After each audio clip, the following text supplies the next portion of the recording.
there was one time he came over to visit my family, and in front of in front of everybody, I was like, "Oh, babe, um, can I check something?" Like I said it out loud so he couldn't really, like, he would be forced to give me his password. Mm-hmm. And I was Mm-hmm. like, "Oh, babe, let me see something." And and I was like, "What's your password?" So, and everyone was around. Like, we were in the backyard, like Everybody we was had a listening, I'm barbecue. sure. You said the So I password was was like, what? That was I was smart. like, I have to remember "Babe, that. And I'm catching feelings, baby.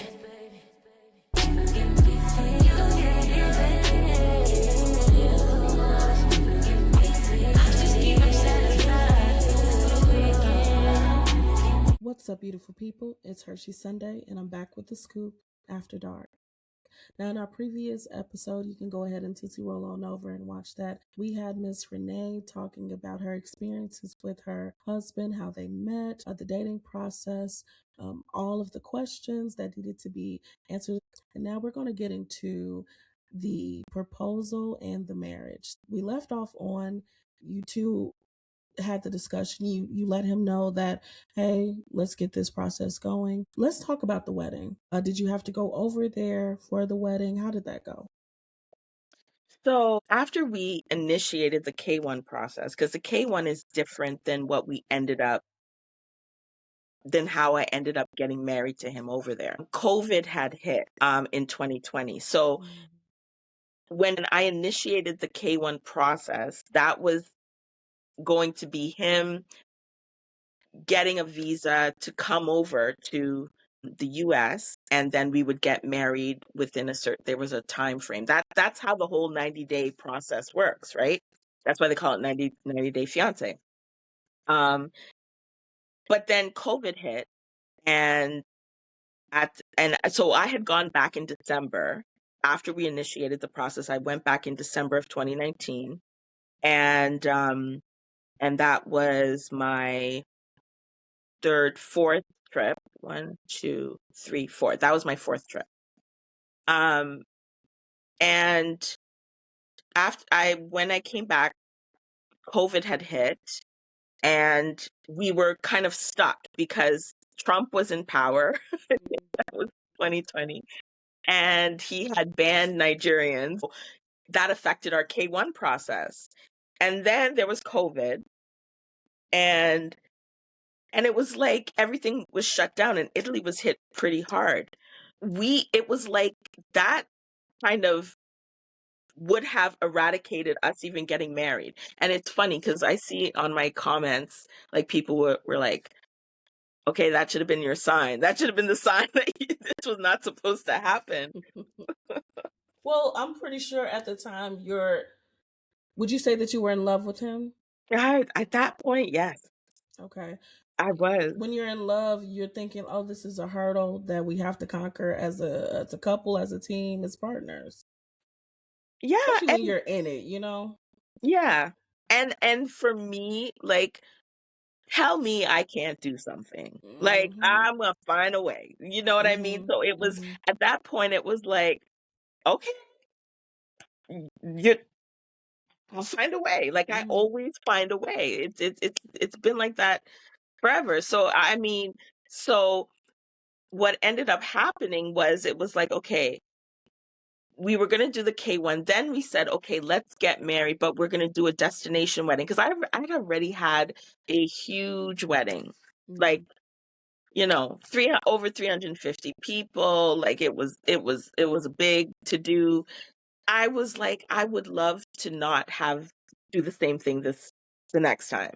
So Mm-hmm. it was going to be destination, and again, I knew he didn't have anything. Like, he didn't, at that point, he wasn't even able to work anymore. I think his asylum had been denied.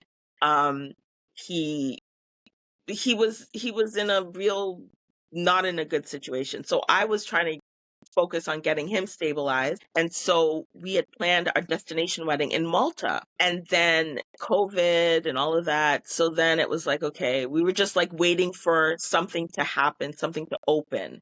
And eventually in late 2020, Canadians were allowed to travel to Italy at that point.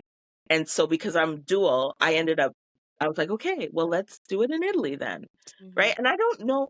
I think back to, I'm kind of like trying to remember why we never thought about Italy in the first place. And like, I don't know, but in my mind, I'm thinking that he was probably the one that was not an advocate of Italy at first, and probably because he realized that he had his situation in Italy, right? But I'm not trying to make something that's not, but I kind of feel like that he was probably the one that was not Pro Italy. He wanted to pro be Italy. somewhere else. Yeah. Yeah. Okay. But then eventually it ended up being Italy, and it ended up working out because his free to marry, he needed his free to marry certificate, which came from Nigeria, right? So Italy had nothing to do with it. So it wouldn't have mattered anyway because he's not a citizen of Italy. So Italy's not issuing approval for him to marry anyway. We had a wedding planner. Because she was taking care of all the legal stuff, and she was the one that told us, how to move through like all the stuff that we needed to get done. So yeah, so she took care of all the legal stuff and told us what we needed to do. So that's how we ended up getting married in Italy. So when I went there in August of 2020, we didn't even know what day we were going to get married. I went there for like a month. And that we knew at some point that we would get married there. She organized everything and gave us the date that we would get married, and we just did it that way. So it was like How a was civil that? ceremony. A civil. Okay. Yeah, it was civil, but we did it in Rome, and we did it at the it's like the ruins of the Roman ruins, Campo Diglio, I think it's called, was one of the options because she was the one that gave us the options of where we could do it. Now, of course, I picked the most romantic one, You right? gotta It could have make it, been a yeah. courthouse anywhere. And she was like, "Oh, do you want to do it in the Campo Diglio?" And I was like, "Okay." And so, that's where it was. But it was a civil ceremony. Like it wasn't an expensive thing. Um, we did it there. It was scenic. It was romantic, and yeah. So. Okay. So you two are married. You're happy. This is still 2020, so it's still COVID. It's still, some hurdles. How was the marriage during that time? And I guess I want to know, what was the time frame? How long did it take for him to come over to the States? Yeah. And during that time, how was the marriage between you two before he actually was able to come over? Yeah. So everything before he came here was beautiful. Like, Mm-hmm. um, again, he was in a situation where um he was not like financial, like again, he wasn't stable. Mm-hmm. He was still undocumented. He had been refused asylum.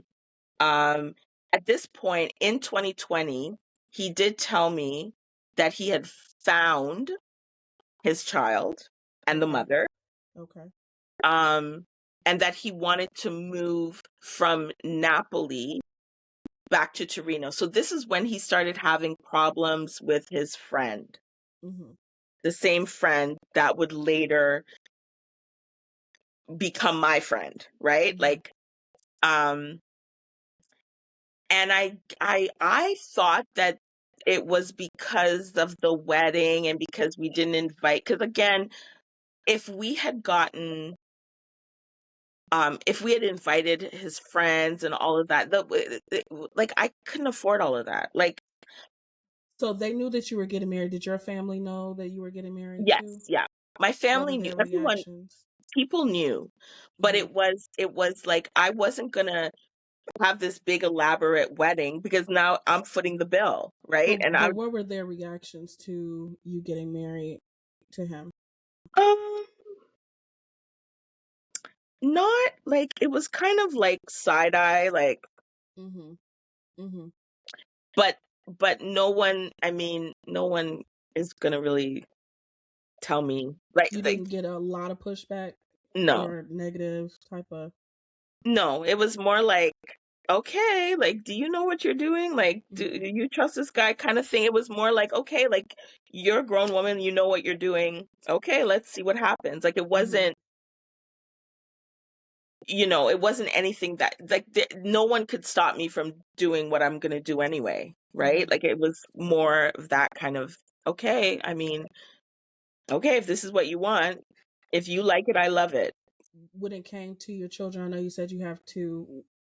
Did they ever express any type of hesitancy on who's this person? There was talk behind my back, right? Okay. So they experienced like their dad, my parents, because their dad is really close to my family. So a lot of the conversations were being had behind my back, but no one was saying it to my face, kind of thing. Do So you they were think if part of someone that. did, would they? Are you the type that's like, who you talking to? I'm gonna do what I want. I'm grown. Renee. I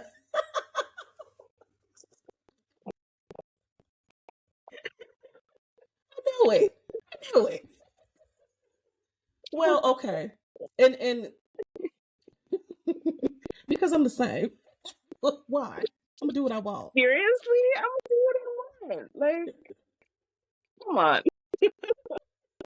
I get it. Trust me. Look, I get it. My middle name's Renee. I get it. I get it. I did it. I'm talking Okay. about Willis. Yeah, so it was like that. It was like that. Okay. So what year was it that he came over, and how was that experience? So in 2020, he came over in 2022. So we got married in 2020, and then by 2021 we began the paperwork in both countries, Canada and the US. So, and at this point, by 2020, I knew the fact that he had reconnected with his one child. I knew that he was also in communication with the baby mama, which, you know what? I co-parent. My ex is a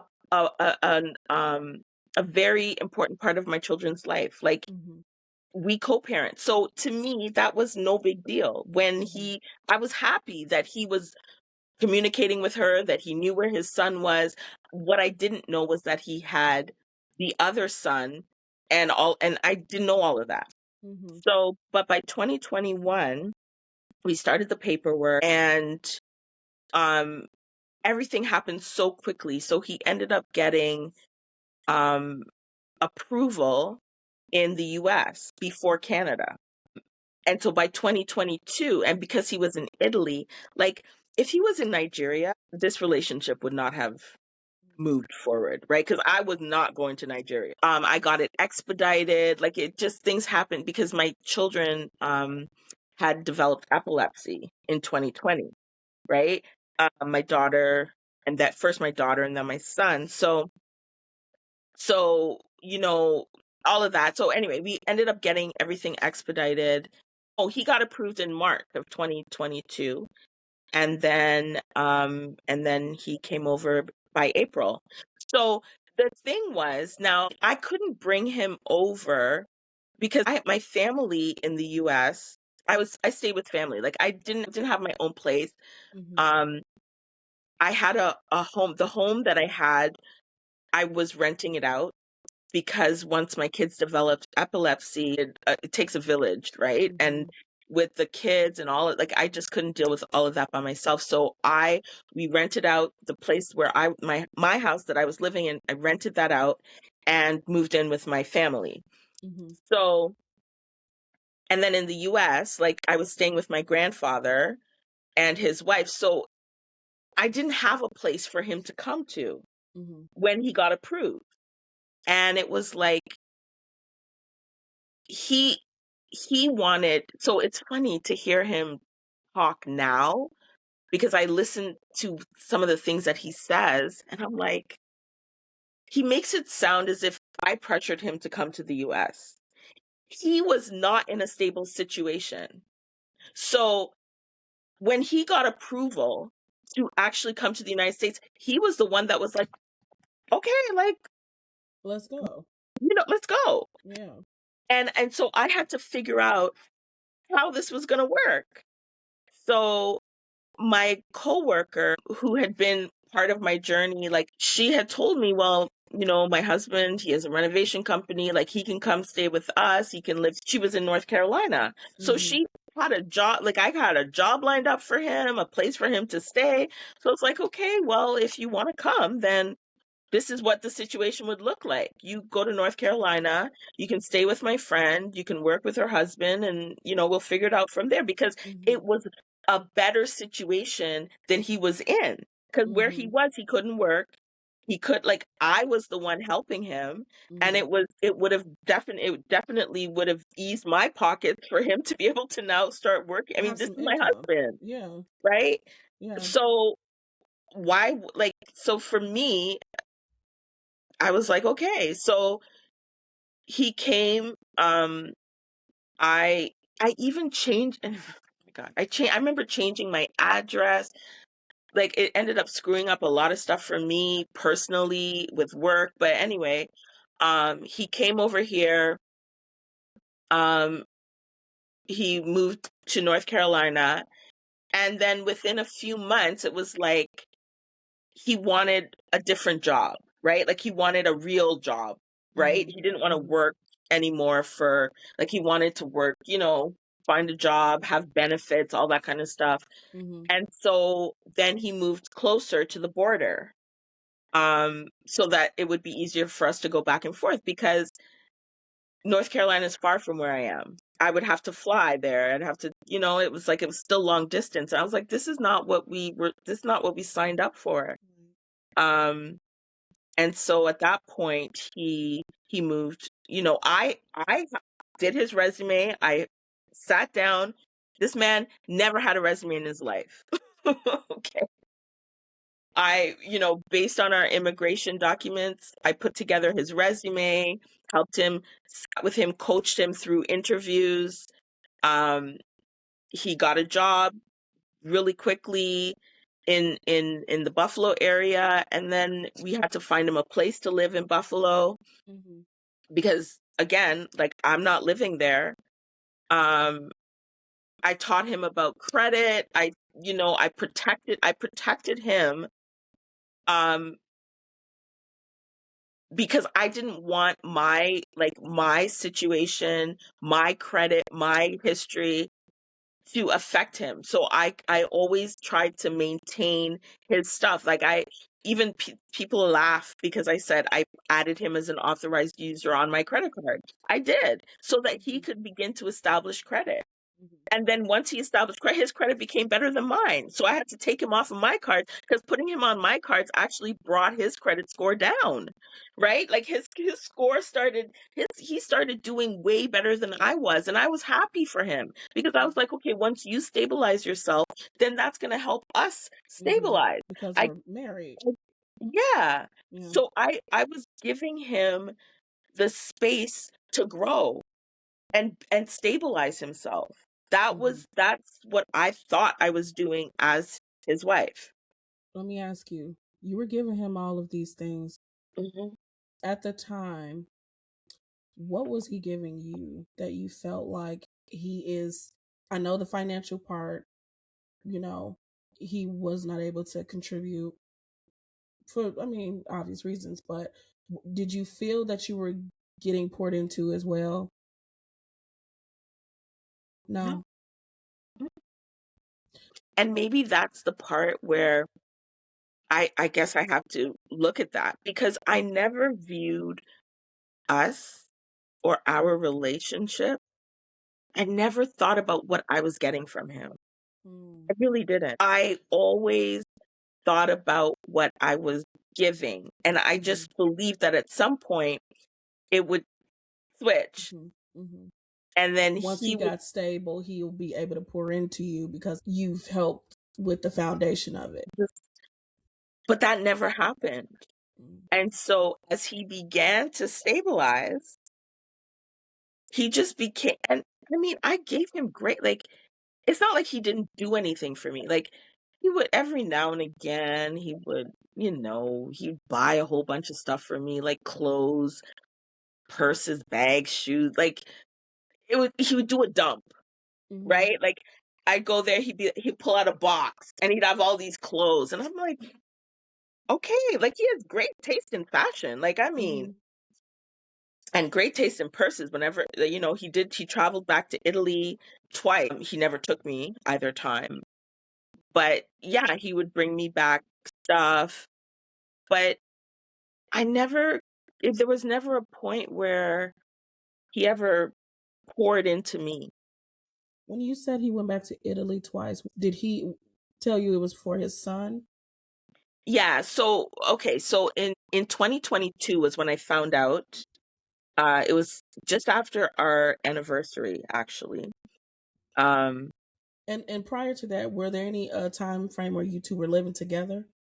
No, because once he came here in 2022, he was in North Carolina for the first 2 months, And April, then May, Buffalo. June, and then from June he moved to Buffalo, and I would go back and forth. So Buffalo is like about 90 minutes from where I am, so it's about an hour and a half.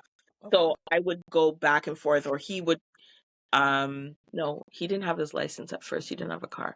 So yeah, for the first little while, like the first 6 months or so, I would always go there.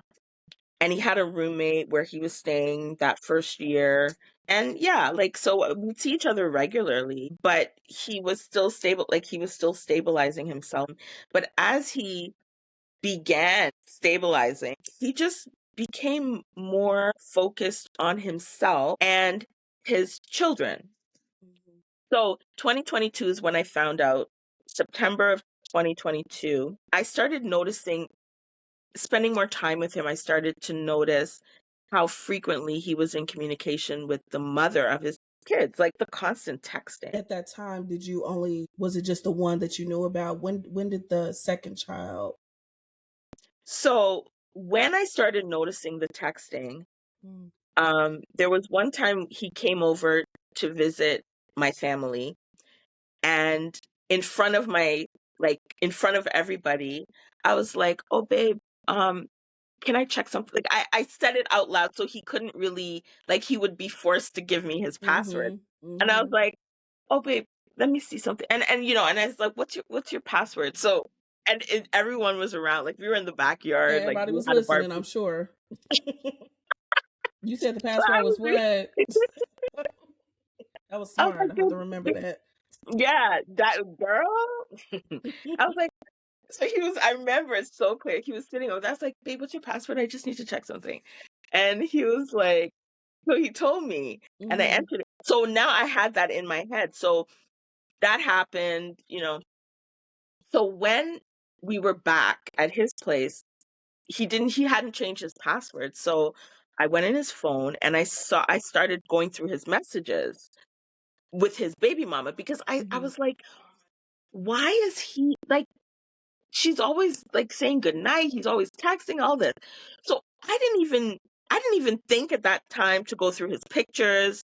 I didn't think any of that. I just went through their messages and I kind of got stuck and stopped immediately when I saw "my darling husband." "Good morning, my darling husband."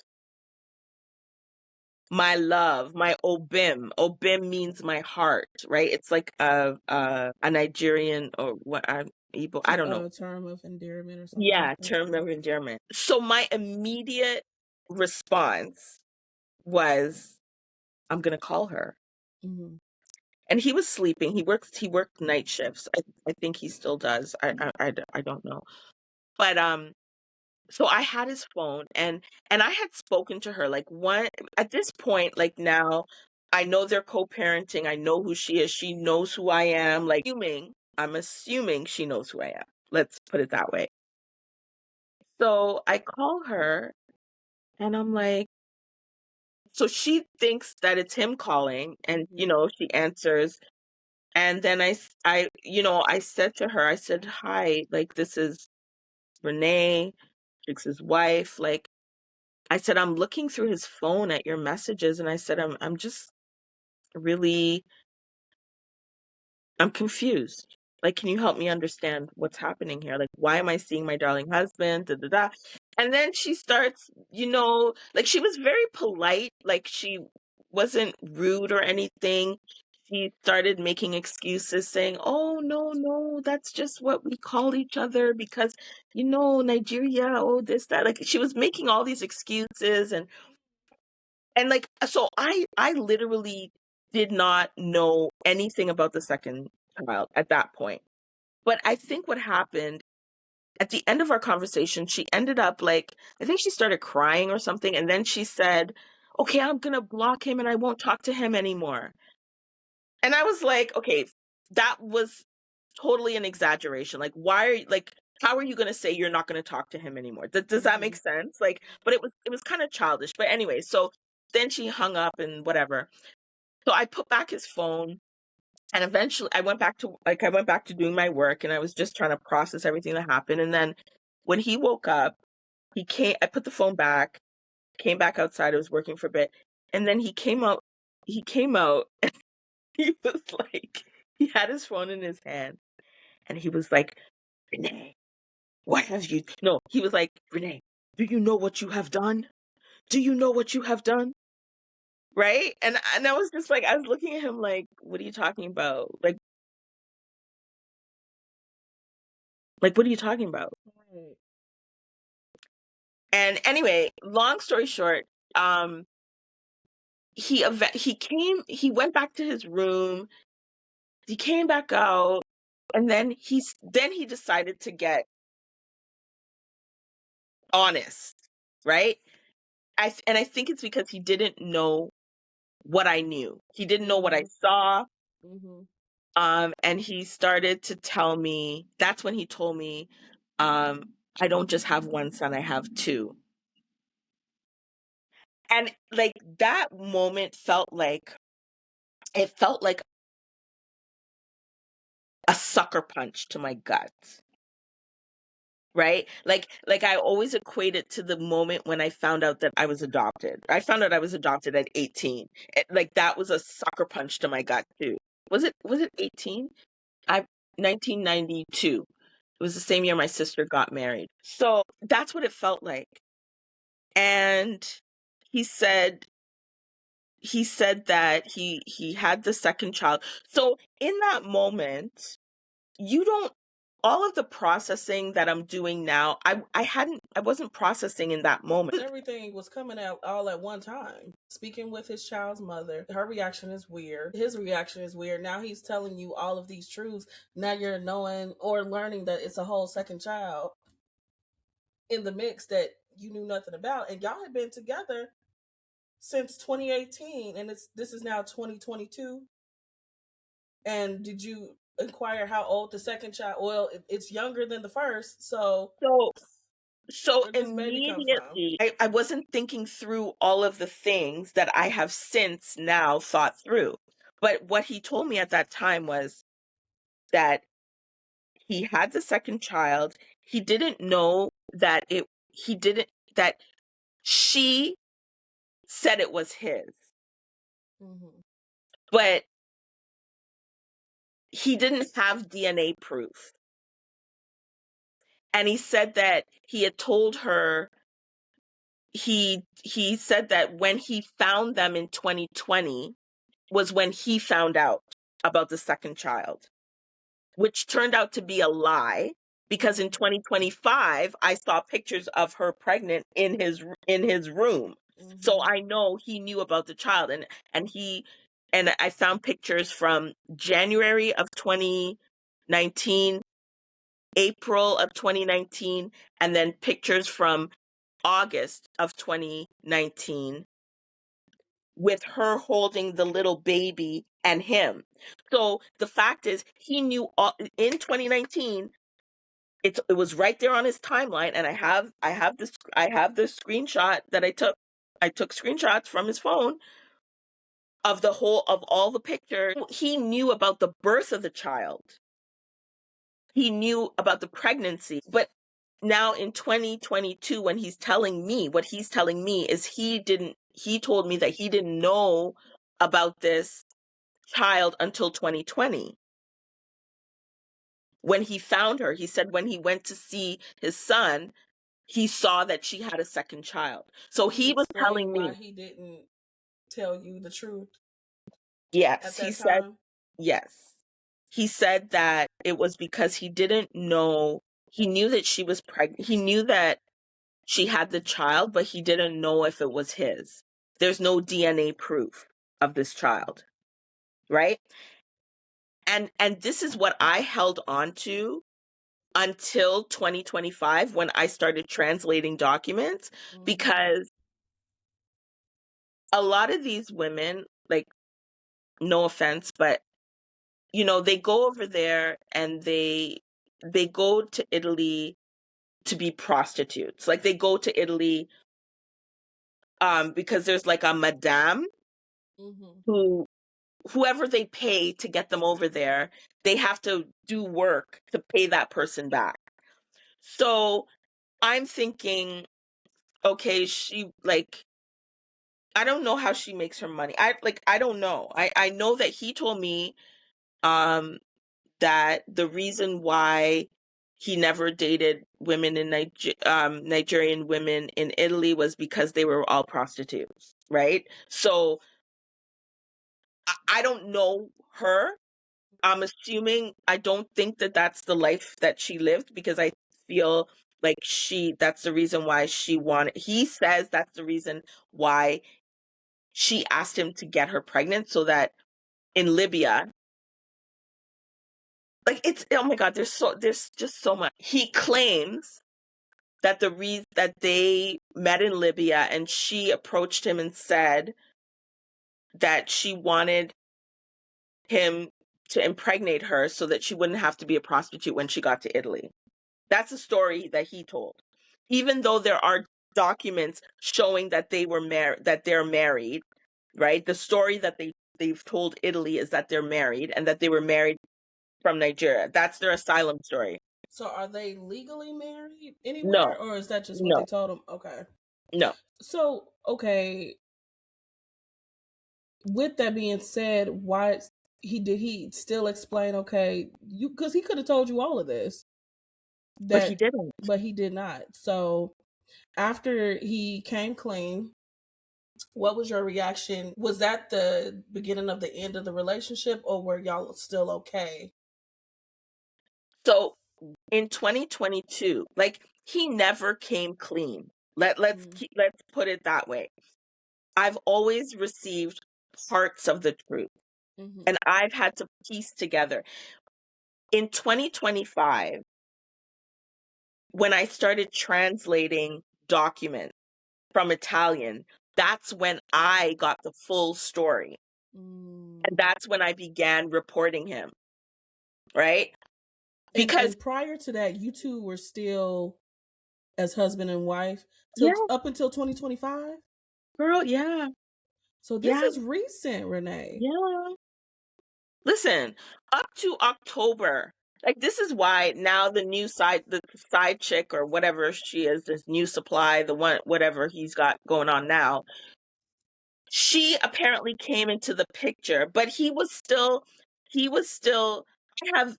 I have him recorded begging me to come over there on New Year's Eve of 2025. Yeah. When was the last time you saw your husband? January of this year. Yeah. So at what point? But not see him, not in a, like, not, we're not in a intimate romantic way. Yeah, like, the last time I saw him romantically, I guess you could say,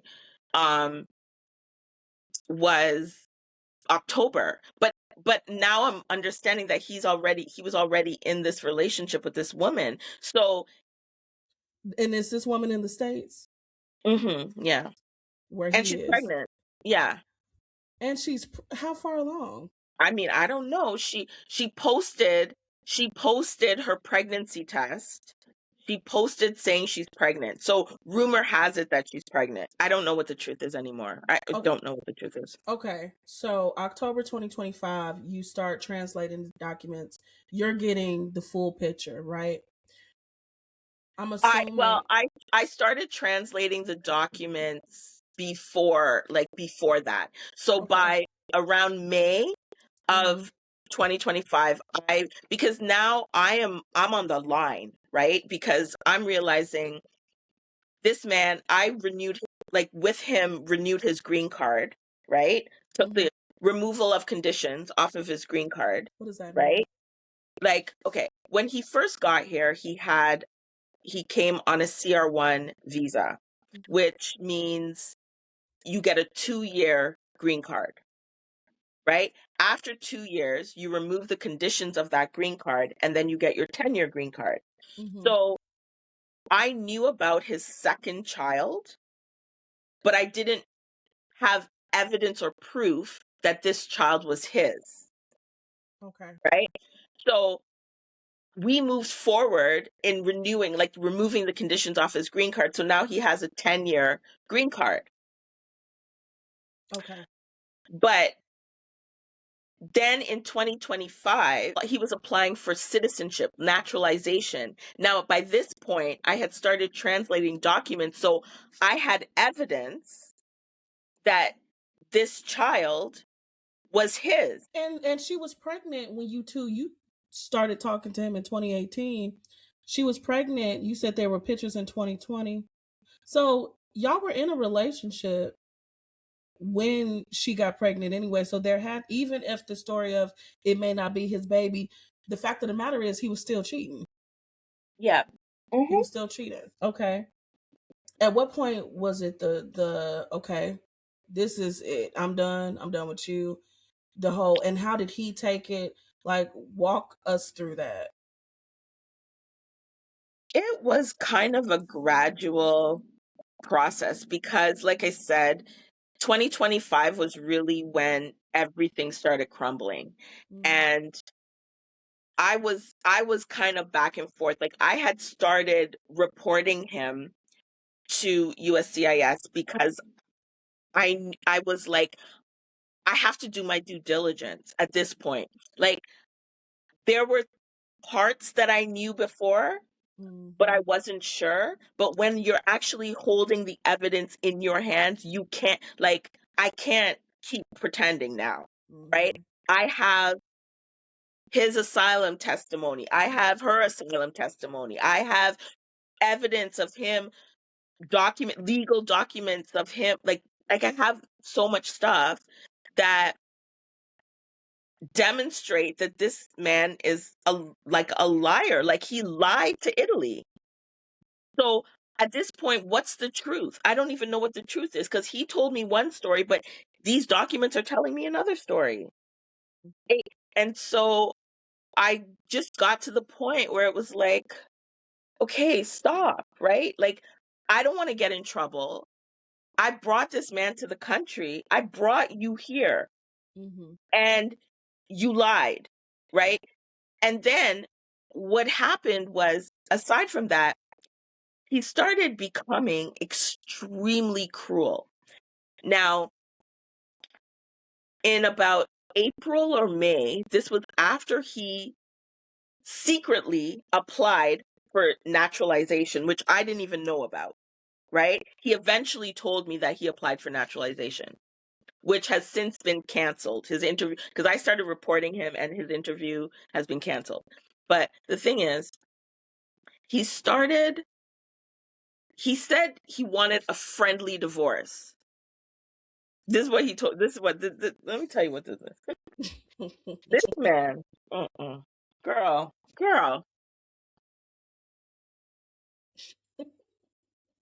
A friendly divorce.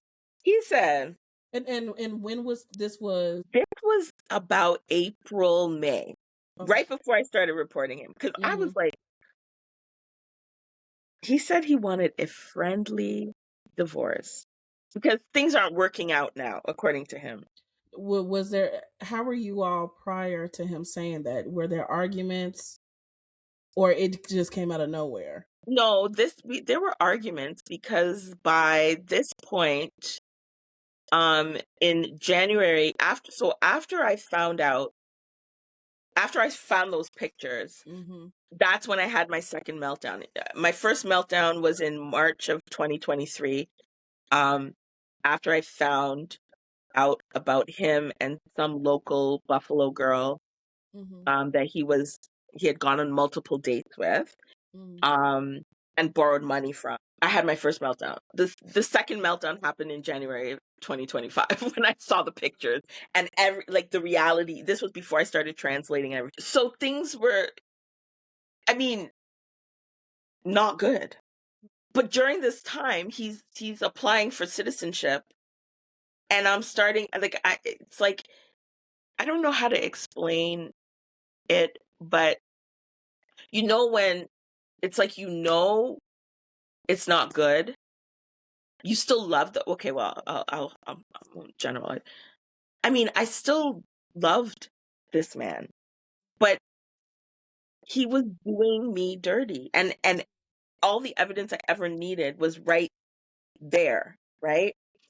I was in the process of translating things. My life was in shambles. So what happened was he said to me,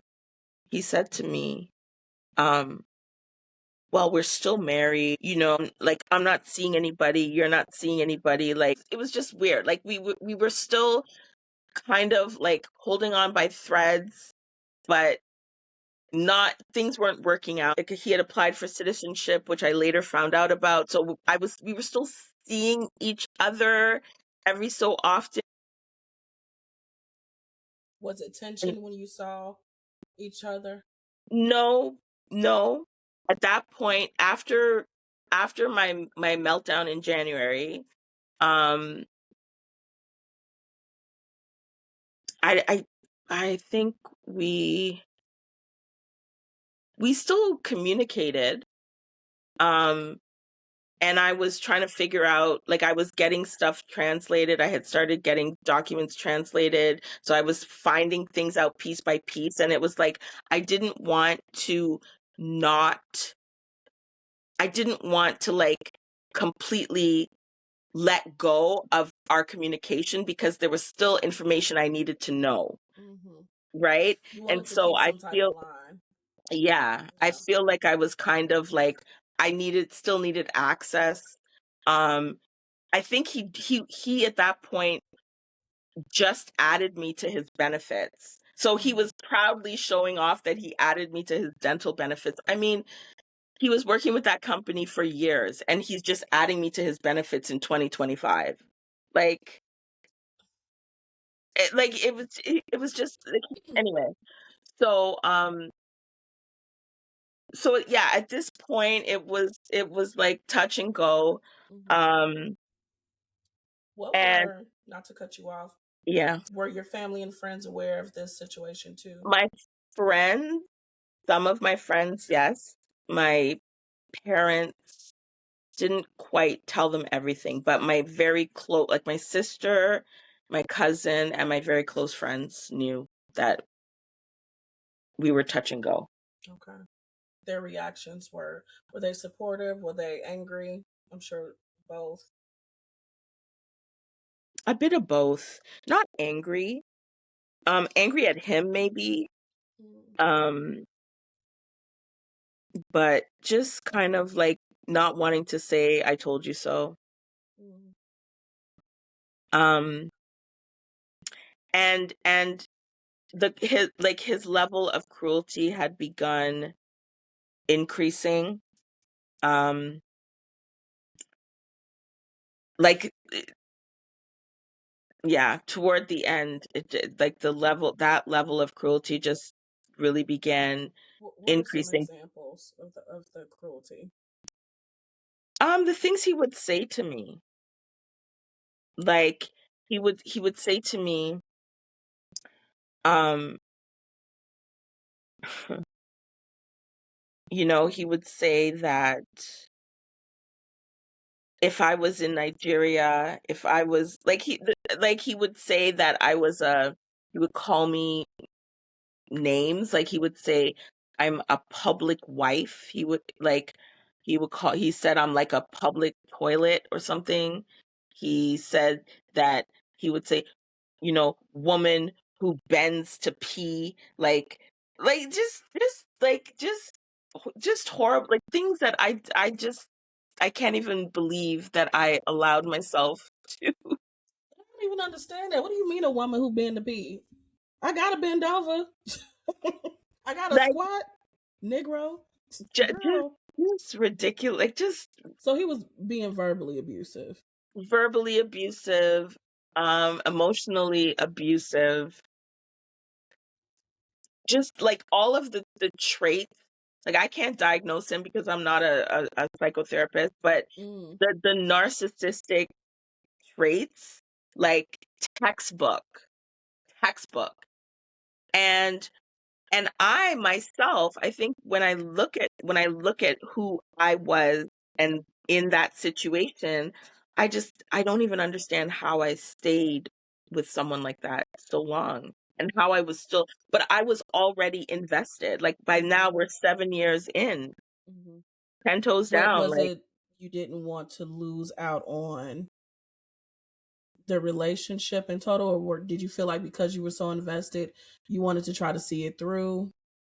Was it some love? Was it some, I don't want to lose, I got to prove to other people that this worked? Because sometimes that's why we stay longer. At least I can speak for myself, staying in situations longer because I don't want to hear the I told you so's. I don't want to hear the shoulda, woulda, coulda. It's because I made this decision and I stuck by the decision, and the decision didn't stick by me, and now I feel away. So do you think it was a combination of any of that? definitely a combination. Definitely a combination because I often look back at my other relationships, and when it's time to go, it's time to go. Like when it's Mm-hmm. over, it's over. Mm-hmm. So I'm like, why was I so, despite despite all of the things that he did, how did I not like just cut it off? And a part of me, I felt like he would always say, "Oh, I'm in this country alone and I don't know anybody and I'm here by myself and it's just me." Like there were things that made me, I think that made me feel bad. Like I didn't want to abandon him or feel like I was Mm-hmm. abandoning him. Mm-hmm. Um, And narcissists will make you feel that way. Yeah. but then when he finally had someone in his corner, I was like, okay, I'm free now. Like Mm-hmm. I can walk away without feeling like I'm abandoning you because you got someone that's team you. Like, okay, good, right? So good for you. But now it means that I need to tell the truth about, which I had already started doing anyway. I Mm-hmm. had already started reporting him because I don't want to be held, I don't want to be Mm-hmm. an accomplice to A what has scam. happened. Yeah. Yeah, Because he scammed Italy and essentially scamming, the US. yeah. Um, And I still, even, in 20, yeah, we had, because Canada gave him his PR, and I mm-hmm. had to like send that back because we had to go for an interview and all this stuff in Canada because we had to change it from the Canadian embassy in Rome to the embassy in New York. Like there was all this legal stuff that happened, and I was like, I don't want to be on the line for all of this because you can't you you can't do this. It's not this is not just your regular breakup story. There's a lot of legal things tied into this. And knowing that he deceptively had the intention, I mean, telling me, I think that's where I had dropped. We were talking about that before. In 20, when he was saying that he wanted he wanted us to have a friendly divorce. 2025, was it? Yeah. Friendly divorce. And then he wanted us to all live together. So he wanted us to have a friendly divorce so he can marry his baby mama, Mm-hmm. bring her here with the kids, and we would all live together in North Carolina.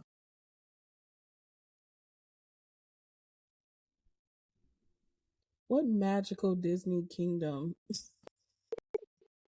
Girl, What Pixar movie? I I was No. to humor him. I was like, I wanted to, because I wanted to hear what his plan was. Mm-hmm. And I was like, okay, because we got to the point where he was like, okay, well, I'll tell you, but you can't tell anybody. Like he was trying to again isolate me from my friends, not tell anybody anything. And I played along with him, and I was like, okay, let me hear your plan. Let me hear your plan. And his plan was this: that we have a friendly divorce, that that then he would marry her, and then he would bring the kids over, and we would all live together. So I remember I was like, okay, so how would it work when she gets here? Like, do we have different days of the week? Like, how does it work? Like, what? Like, it was just so mind blowing to me. Because humor me in this plan. Yeah. So what did he? I'm curious. What did he say that y'all would have designated? So basically, he still wanted to be with you, but wanted to legally marry her, bring her and the kids over. He wanted to carry me along. Hmm. This was his big plan, to carry me along. And I just remember thinking, like, dude, and what? Like, you're not even Davido. Like, okay. At Do, all. At do you know what I'm all. saying? Like, okay, Yeah. I understand, like, sometimes people, because Chioma has been chilling with Davido, with all his kids, all whatever. And I know, do you, boo? Okay? We're talking about someone who like, you work in a warehouse. Yeah. What, you are not the prize. That here's and just, this is just my take. I believe that this was the plan, their plan all along, together. He is going to hook someone and somehow get over to the West, and then bring them, and everybody is just gonna be the Brady Bunch and live happily ever after. Well, so the girl that was on that live recently, she was on live, and I guess it's hard for me to know what the truth is, because she told so many lies on that live that it's hard She to was on your believe. live? No, she was on someone else's live. Like, Okay. there's this woman that she tries to drag me, and she tries to blame the victim all the time. Like, oh, you women are predators. Oh, you knew what you were doing. Like, just this whole narrative. She's a Nigerian woman, and she apparently, someone from Italy contacted her. Mm-hmm. An ex-girlfriend of his friend, the roommate that he used to live with in Napoli, Mm-hmm. contacted that woman and started telling her all these lies about me, claiming that I wasn't divorced when I met him, which is a lie, because I was divorced in 2016 from my Mm-hmm. from my first husband. Then she started saying that the baby mama knew about me, and I was MAGA. MAGA? She said I was MAGA, which means, like, So she's on that's a hate campaign, yeah, pretty right? much. She said that, then she started saying that I knew about her, the baby mama, that I broke up a happy home. Like, there's just so many lies circulating and floating around, and so again, because she told so many lies about me, I don't know if I could believe what she said is true. Mhm. But Mhm. she was basically saying that the baby mama knew about me, and was only allowing it because she thought that she was going to get something from it.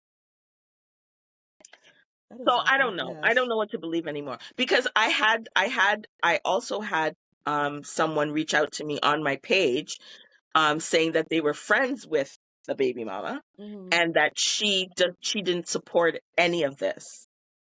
But I don't believe that anymore, because I don't know what to believe at this point. So at this point, you and your husband are not together. Are y'all still in communication? Uh-uh. Uh-uh. Okay. Not How at long all. has it been since you've spoken to him? The last time I spoke with him was January. Okay. Mm-hmm. Are you seeking a divorce, and how, if so, how does that No. annulment? Okay, because Mm-hmm. it was under false pretense. Yeah. Yeah. Okay. Yeah. Okay. So yeah, and so that's the, you know, annulments are typically very difficult. You can't, I mean, just because someone cheats on you or they turn out, things don't work out, you can't get an annulment based on that. Mhm. But yeah, that's not what this is about. This was an intentional. He from the beginning, he was lying. He lied about the number of children he had. His identity is even in question. His name, like, there's just way too. Once I His started name. translating documents, girl, I don't want to say too much, but right I now, get because it. there's things, yeah, Still legal things going on. yeah. So, You've shared so much of the experience, and I want to take the time out to thank you, because I can understand transparency can still bring up feelings, and this is still fresh. This is all still fresh. What are you doing to help with the healing process? so that's a good question. So I think, like, right now I'm in the healing process, and so by starting to share my story has been, I think, the beginning of my healing. I've seen therapists throughout. I like I'm in the process of healing in this moment in time.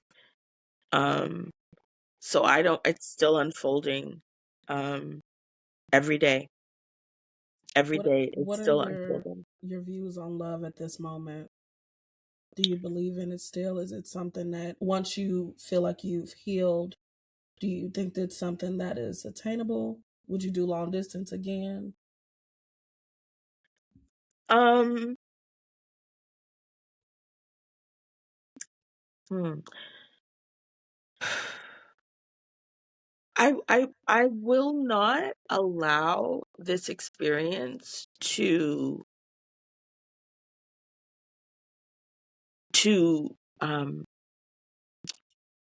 I won't allow this experience, because I'm not one for labels, and I don't believe that this man that I married is a representation of a man, of a Nigerian man, of anything. Like, I just happened to pick a bad apple that was rotten to its core. I say that with words, um, but does it, I don't know. Like, I don't know how it's going to impact my future relationships. Like, I do believe in love. Um, but I don't know how it's going to impact my ability to, I don't know. I don't know. And that's fair, because you're still in it. And I think the thing about it is the hits that we take in these relationships, they do impact us, and they do, I won't say change the outlook on love, but it definitely plays a part in what we see love to be. I mean, I don't know. I feel like a lot of us start with an idea, and then when you are constantly hit it can kind of blur that. It can kind of change the lens of what you really thought love would be.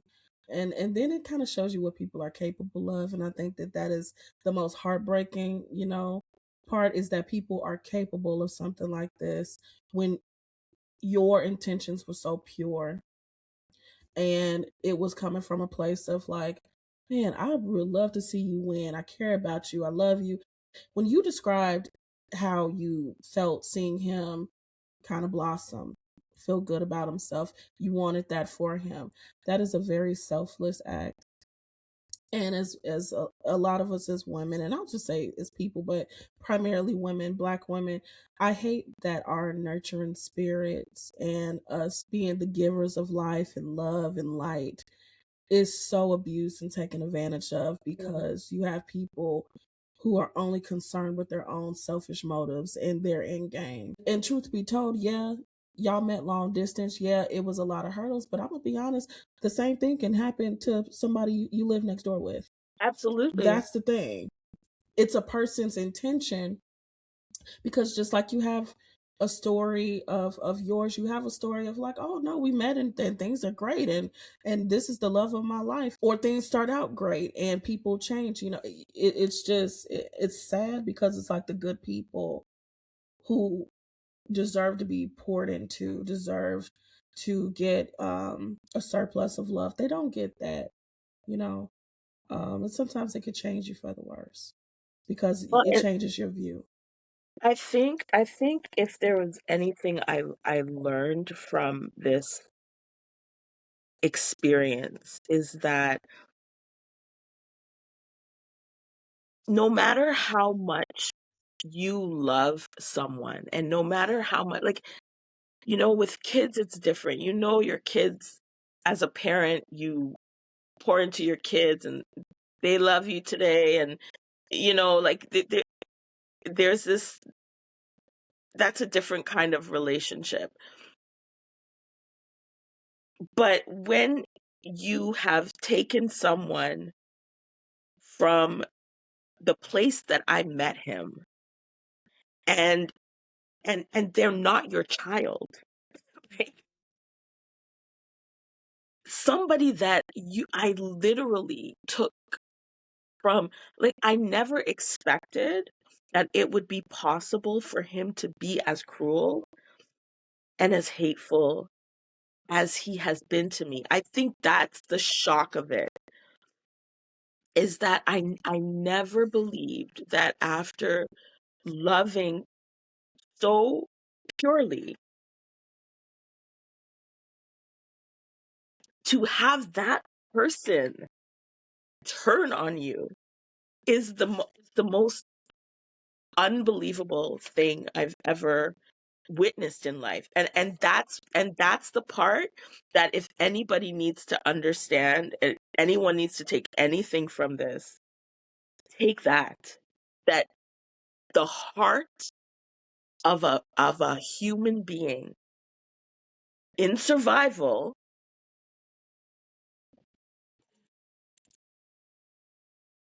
the heart of a human being in survival, it's I don't have words for it. Treacherous. It can be treacherous. Yeah. I want you to know that you didn't deserve any of that. You know what I'm saying? Like, and I'm pretty sure that you know this, but I want you to hear it. You don't deserve any of that. Nothing that we've all made decisions, some of them good, some of them bad. But I don't want you to think that this is what you deserve because you tried to love somebody. At the end of the day, his character shot to all type of heck. You know what I'm saying? Like, it, you didn't deserve that.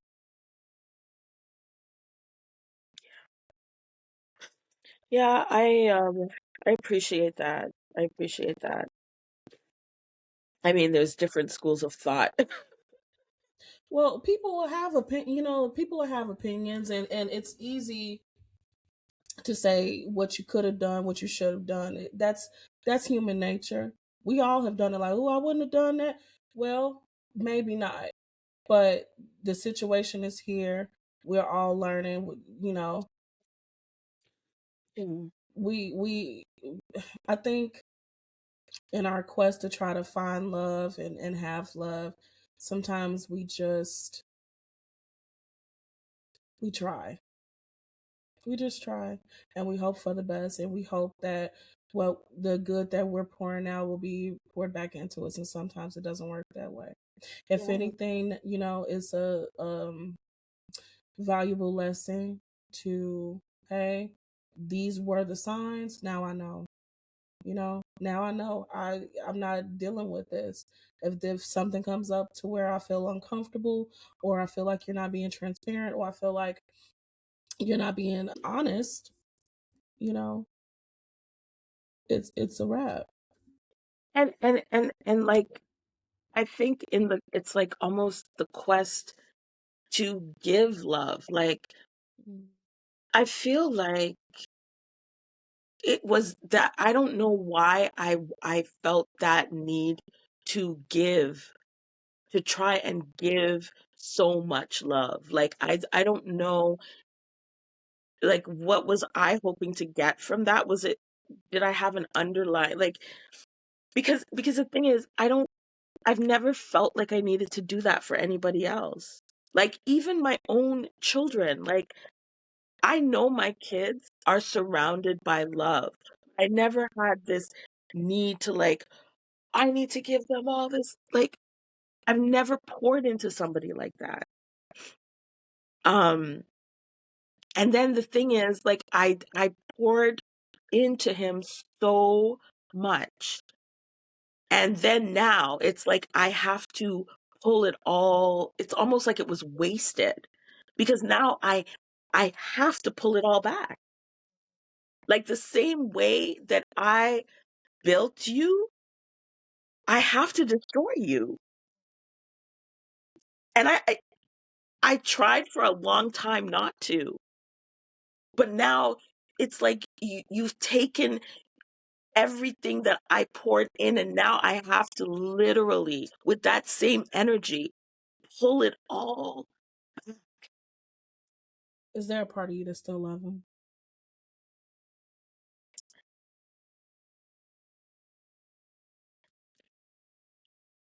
It's hard to answer that question. It's hard to answer that question. I don't know what I don't know how to answer that question.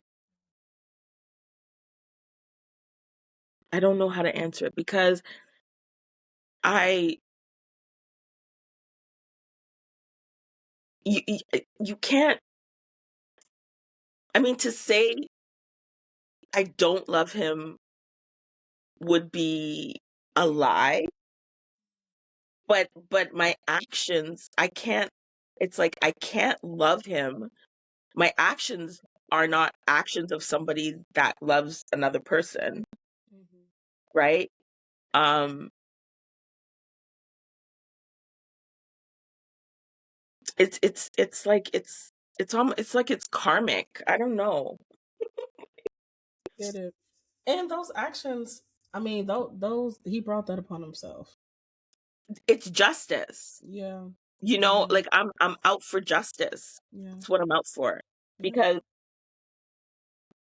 Because you cannot, you cannot, you it's, you know, there are so many women who are hurting.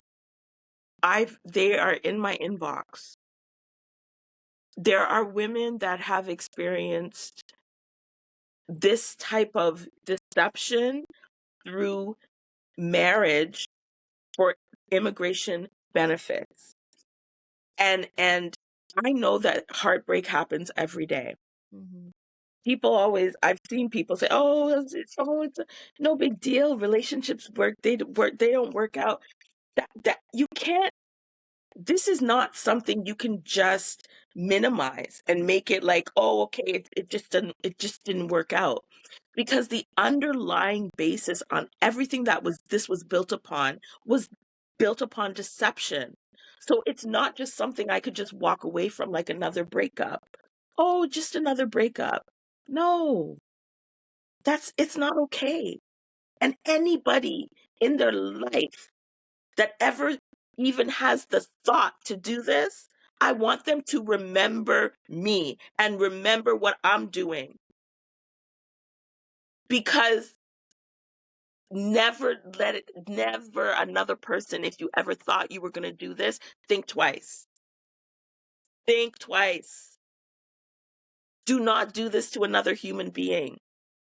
Because the same energy that you took to deceive me is the same energy that I will take to make sure I destroy you for your deception. It's not about revenge. It's not you're bitter. No, this cannot, you do not do this to people. It's justice. It's justice. It's justice, yeah. Well, Renee, after that, I just want to thank you for coming on, for bearing your soul, for sharing your story. I'm sending so much love your way because you deserve it. Thank you. You are phenomenal. You are so strong, and I'm proud of you. Keep sharing your story. Pour into yourself. You will be okay. You will. You will. Thank you. I also want to thank you all for joining us, taking the time out to hear Renee's story. Let everyone know where they can follow you on your platforms, if you will, Yes. my love. I'm at on TikTok. It's at my Nigerian hubby from Italy on TikTok. But the name is my Nigerian husband from Italy, but I think the handle I couldn't put husband, my Nigerian husband from Italy, so it's my Nigerian hubby from Italy. And I'm also on YouTube. I'm working on that. I've been uploading the TikToks there, so that's at my Nigerian husband from Italy. That's on YouTube. So YouTube. Awesome. yeah. Awesome. Be sure to Thank follow you so her. much. No problem. I'm again happy to have you on. Y'all be sure to follow her story, follow her triumph, because I know that it's coming. Okay, we're gonna put that out into the universe. If you haven't already, don't forget to like, share, follow, and comment for more content. And again, I want to thank you all for tuning in. Okay, wherever you are tonight, just be gentle with your heart. And I'll talk to you soon after dark. Peace.